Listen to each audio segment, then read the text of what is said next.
main topic is the anagram and whether or not it has a place in our storytelling, in our world of storytelling. And so with that, my question is what do you guys think? Does it or does it not? Hello.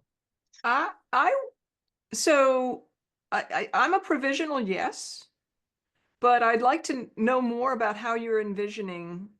So my experience of anagrams is not super interesting, Okay. but that's just my own experience of it. It could be that not being a big puzzle person, that I haven't been exposed to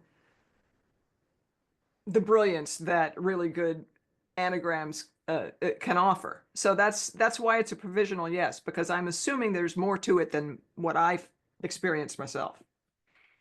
Okay. All right. Can I ask a question? Of course. Yes. I am going to go out on a limb here in shark infested waters and ask you to define anagram, because I thought it was a personality profile. A personality profile? No, That's an anagram. An anagram is basically a rearrangement of the letters of a particular source. It's just a rearrangement of letters. Now I'm with you. I went down a totally different road, which is why I asked. Okay, I'm here. I'm good.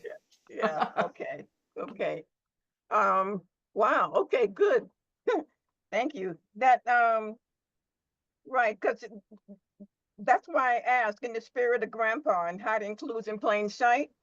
Let's create some anagram clues for use in the story. And that could be anything from grandpa. I mean, that the name grandpa could be could be anagrammed, you know. Anything could be anagrammed. And my question was whether or not you would vote for including it, because one of the ones that when I was doing my research for this that I kept running across was I am Lord Voldemort. Oh yes, uh-huh. Right? And the anagram, I mean, the anagram is Tom Marvolo Riddle. Tom Marvolo Riddle. And the anagram to that is I am Lord Voldemort. And that's when he reveals it in one of the stories. I think it's I think that's book 2. Chamber of Secrets. Yeah. Mhm. Chamber of Secrets. So I thought, wow, okay. And then I ran across an article that said that was entitled 18 anagrams in Harry Potter you probably never noticed. Oh, okay. Oh, All right. Nice. Okay. Right. You know? Oh. I'm a little more interested now. Oh, okay. Nice. Right. Right. And then so the idea is with anagrams you can have meaningful names or terms, right? Symbolism. Create an anagram with from words or names that symbolize key themes in the story. Yeah. Right. I like the idea that the anagram is hidden in plain sight because it doesn't just look like a sloppy group of letters that don't say anything, like the anagrams in the newspaper. No, They're Yes.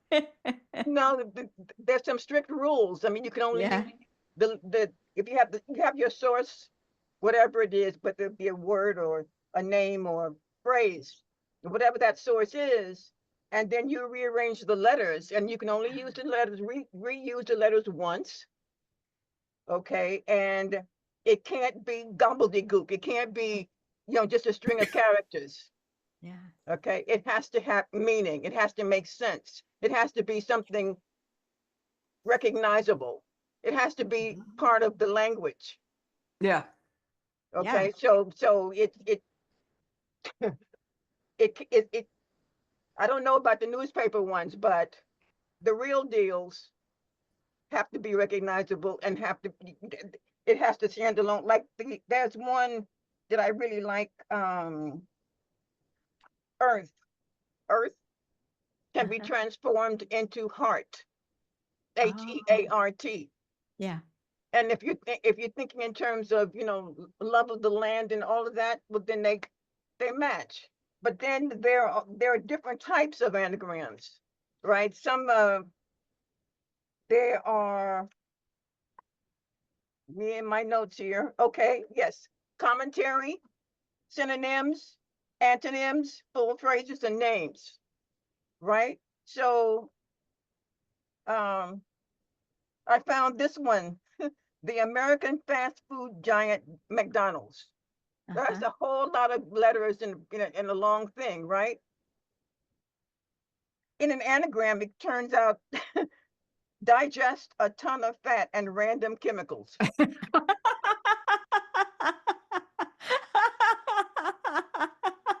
That is, you cannot make that up. Well, somebody rearranged the letters and came up with this, right? And that type of anagram is called a commentary, and absolutely it is. Yeah. Right? There's another type called like a synonym. So you make a new word out of the source word, but it has a similar meaning. Example, angered becomes enraged. Ah. Okay? Same thought, but and same letters but rearranged and it becomes a different thing, but it's synonymous, right? Then there's an antonym, and they call this antigrams. Antigrams. And supposedly it's generally with a hint of sarcasm with these antigrams. And an example that was given here, funeral is anagrammed into real fun. Ooh. So This is so good. This Yeah. is so good, Deb. Yeah. but this is all from research. My thought is this area is rich for us. Yes. Rich for Yes. us. All we have to do is figure out what our ground rules are in the first place. Once we get that done, then we can anagram to our heart's content. Yeah. I Ah. volunteer to make every title one, like every chapter. Ooh.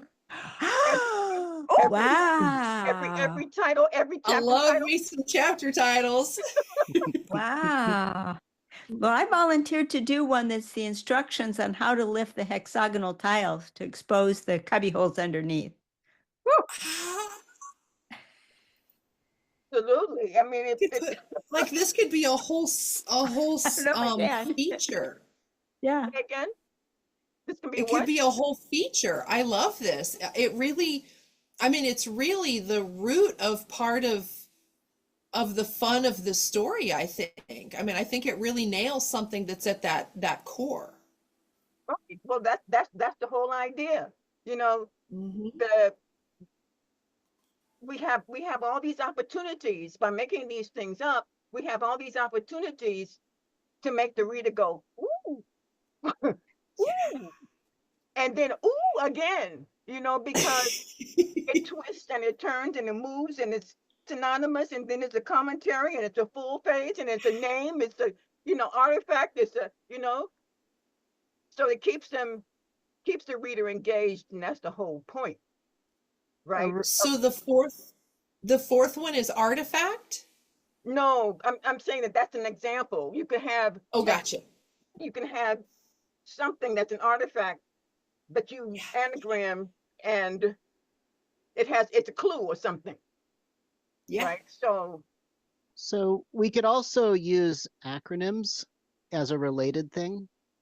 I'm thinking of a historical example here. The interpretation may not be accurate, but so there's the ancient Irish writing system called Ogham, which is a line with hash marks across it, And depending on how many hash marks there are and which direction they're going, there are different letters. And there's a whole lot of evidence for these, so we know which letters they belong to. And there's sort of a traditional order that they were put in, and names for them. But there are some commentators who have looked at this Ogham and they have rearranged a couple of the order of the letters, because if you do that, it spells out the name of a Celtic god, and I don't remember which one. So, like, they think that this was the original order and that the order got changed later because of, persecution, Christians, or something. Whether that's historically accurate or not, who knows? But it's a good story, and it's something similar that we could use. Order lists of things that make an acronym, and then you can do an anagram. We could make it as complicated as we want. Wheels within wheels, absolutely, yeah. And that reminded me of Cockney rhyming slang. Mm-hmm. Oh yeah. Mm-hmm.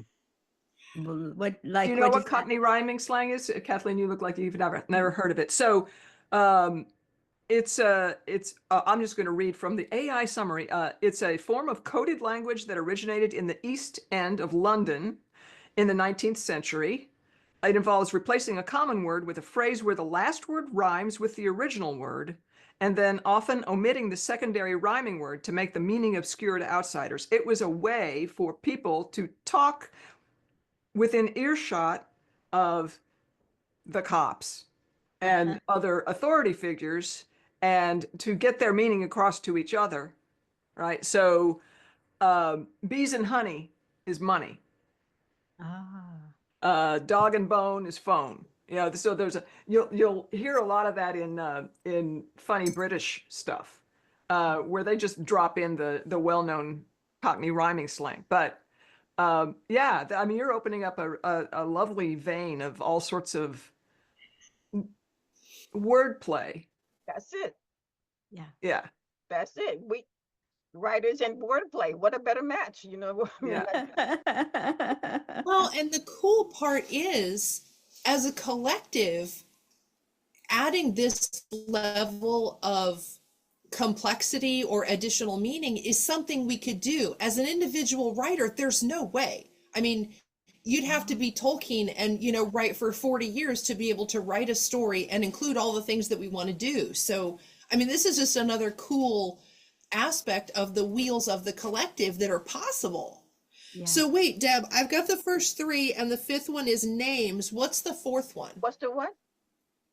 The first The one? fourth thing that comes after antonym. Got commentary, synonyms, antonyms, full phrases, and names. Full phrases. Full phrases. Okay. Right. There's an example for the evil about full phrases. You rearrange the first half to be completed by the second half, which is your result, right?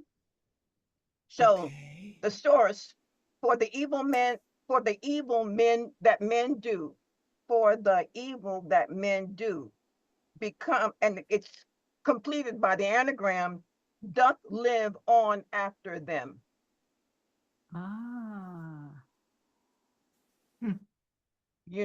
So I mean, this is really a way to tickle your brain,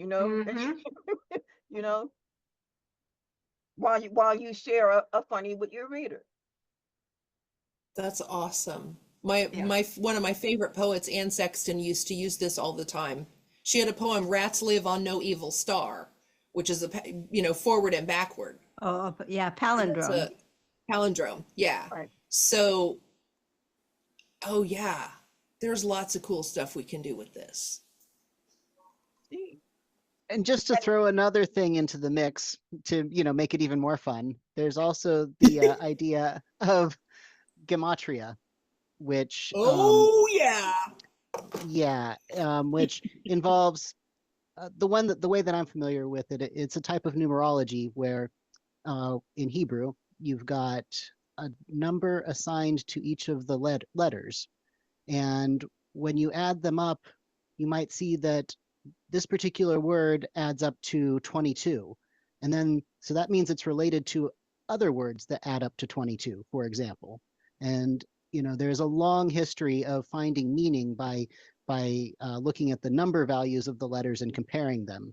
And there's rules for how you can add it up and how you can simplify. And I don't know a whole lot about it, just a brief overview, but people have been having a lot of fun with that and finding meaning in the craziest things for hundreds of years, thousands probably. Wow. Wow. I went down a rabbit hole over the summer and read a couple of books on that, which I'm a natural born skeptic and kind of argumentative by nature. And after I read these books, I was like, this is pretty crazy. But yeah, that is a whole nother level of fun that I think is really kind of the sweet spot of what I imagine our readers to be.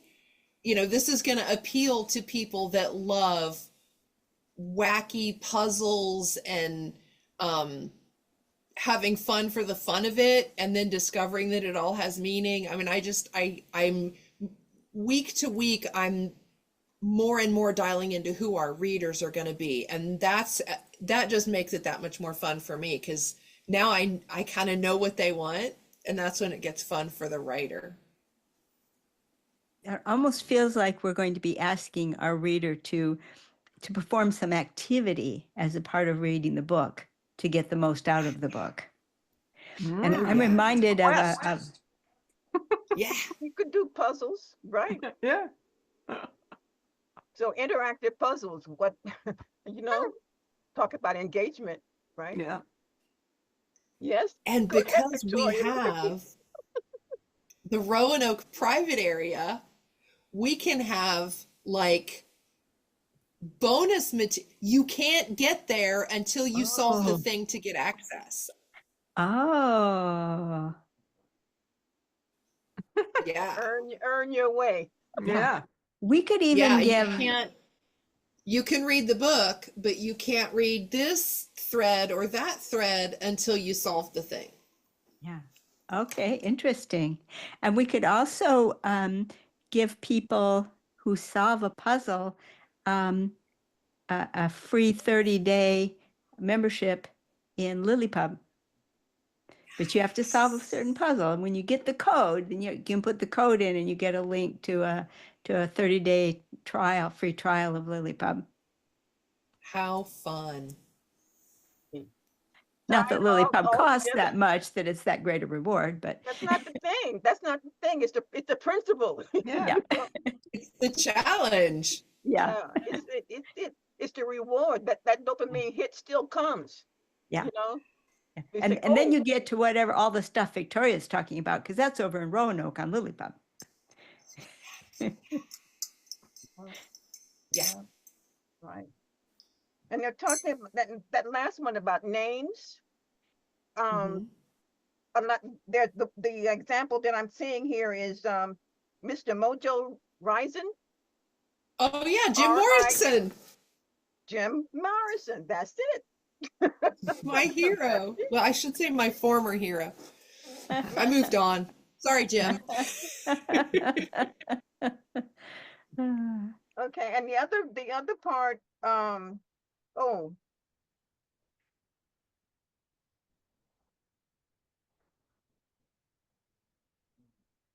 so anagrams can be used for comedy, like dormitory maps to dirty room,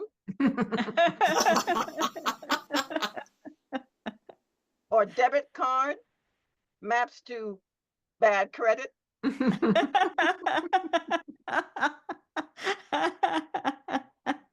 These things are just, they just go on and on, or you can rephrase the obvious. Here's 2 of them, 3 of them. Vacation time maps to I am not active. A rephrase of the obvious, right? Or 11 plus 2 maps to 12 plus 1. Okay, now you're freaking me out. It's Add like, some gematria and we're really in trouble. I'm still not going to forgive the English language for 12.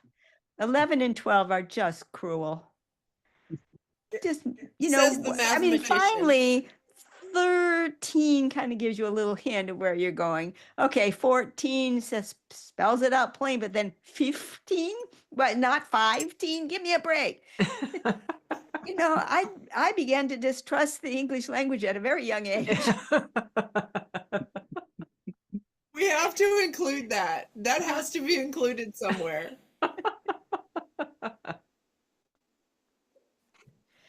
okay, so that means I take it that everybody says anagrams should be included in what we're doing here. I think the eyes have it. Yeah. Yes. Absolutely. Yep. Okay, and so the next question related to that was, do you think software involvement should be allowed? Huh. My position is I don't see how it possibly could not be, because the more letters you have, the more convoluted the anagram can become.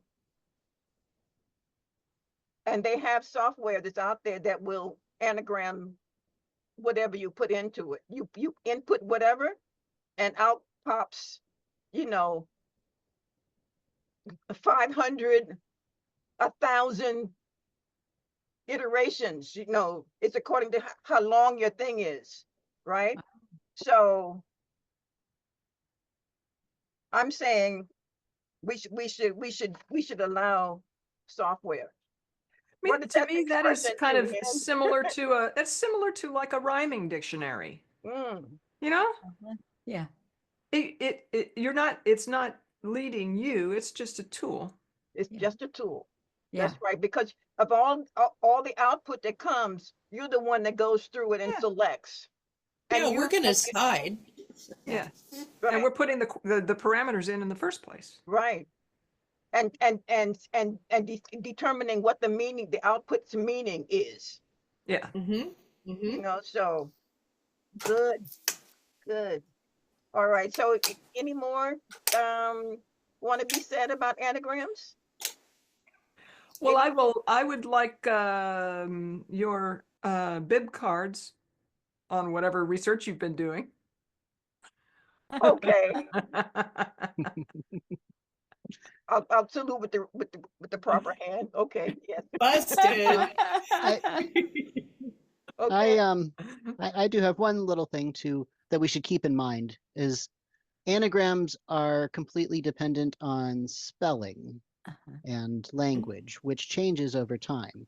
So depending on how long this game has been running, some of these anagrams may not be particularly obvious to people or even intelligible to people because the spelling of the language has changed or the language has changed enough. So Very nice. depending on how far we are away from the people who set it up, then there could be some real challenges for our characters in figuring Oh, these. yeah. And one of our characters might make a visit to the henge and see an object in the henge that suddenly, oh my gosh, now I get the anagram. Yeah. Love that. That's what they were Yeah, trying to spell. Yeah, the environment has to contribute. That's good. That's Good go. excellent. Like that, Mel. Yeah. Wow. Yeah, I mean, I think it might be fun to just sort of lean into that as, a potential new stumbling block for the current people. It's like, what were they? We know that this is an anagram, but I don't get it. Right. Yeah. Yeah. Once they figure out that every pillar or whatever it is, some structure within, I forget the name of our welcoming place. Farewell Hall. A farewell hall. Every set structure contains an anagram. Then they're going to be the mysterious ones that no one can solve. Yay. Oh, the ones that get you a ticket to a month free. Yeah. Ooh. Yeah. Okay. Excellent. Really Yeah, fun. and if we're going to be fair too, then existing Lilliput members ought to get a free month if they get the ticket. They Yeah. shouldn't, somebody's already should, get their, get 1 month free of their regular recurring membership. Yeah. If they're already there. All right. So, oh, I didn't. Approaches that can be used. Okay. Meaningful names or terms, historical or mythological references that you can, these are sources like Zeus can be changed into something divine, and meaningful in whatever context we decide. Then there's character development, and under that is alias. So we already looked at Tom Marvolo Riddle. And then there's the idea of revealing truths under character development, where a character might turn around and find out that his or her own name is an anagram. Ooh. Oh. Huh. Become obsessed with solving this anagram, and the solution when they find it, it tells them something. It causes something to happen. So Oh, all sorts of just huge opportunities here. Yeah, And then- exactly. and then there's world building, interactive puzzle, and a blend of the familiar with the fantastic. And that was, again, the example that I gave out before was heart turned from earth, right? So, and then it's the idea of layered mysteries, which I call wheels within wheels, Mm-hmm. right? So that's the end of my presentation with, I gave it the different types. We talked about the different approaches. We talked about the software, and I promised to give out a handout. Yeah.